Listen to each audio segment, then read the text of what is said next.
Ниту Белата куќа, ниту Националниот совет за безбедност на САД не биле информирани дека американскиот амбасадор во Македонија, Джес Бејли, планира да го призна изборот на Талат Џафери за председател на Македонското собрание за време на хаотичните случувања во законодавниот дом.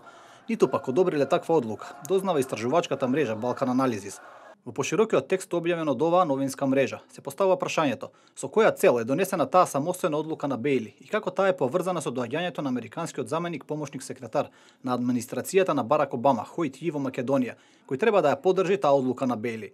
Во анализата се наведува дека официјални представници од Белата куќа потврдиле дека биле крајно изненадени од одлуката на амбасадата во Скопје, додека други официјални извори од Европа и од САД информирале дека Бејли се одметнал од официјалната надворешна политика на САД и соработува со мала група представници на администрацијата на Обама.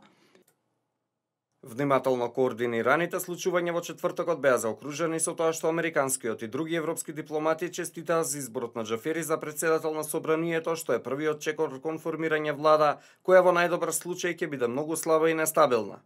Таа фарса се случи на страна во собраниската сала, без броење гласови, без каков било пишан запис за изборот и со интонирање на албанската химна. Според локалниот закон, председателот на парламентот станува председател на државата во случај председателот да напушти функцијата или почине. Не е невозможно дека СДСМ ќе се обидат да направат импичмент за председателот Иванов за да се осигураат дека ќе дојде до таков расплет. Како што пишува во понатамошниот дел од анализата на Балкан Анализис, постојат многу показатели кои покажуваат дека тајмингот и провокативните настапи на СДСМ и на албанските парламентарци биле добро испланирана провокација, чија цел била да се испровоцира насилна реакција по која тие би биле представени како жртви, слично како што се случи за време на многу помалиот инцидент во декември 2012 година. Во анализата се наведува и дека е многу сомнително што ваквите настани се случија само еден ден откако американската амбасада преку социјалните мрежи ја најави посетата на Хојт Ји на Македонија. Една можна причина за постапките на Бејли е посетата на Ји, која американската амбасада ја најави на својот Твитер профил во 10 часот и 51 минута на 26 април. Тоа беше денот пред да се случи одлуката во парламентот, според познавачите на официјалните протоколи, тоа е сосема невообичаено затоа што таквите посети вообичаено се најавуваат многу подолго време однапред.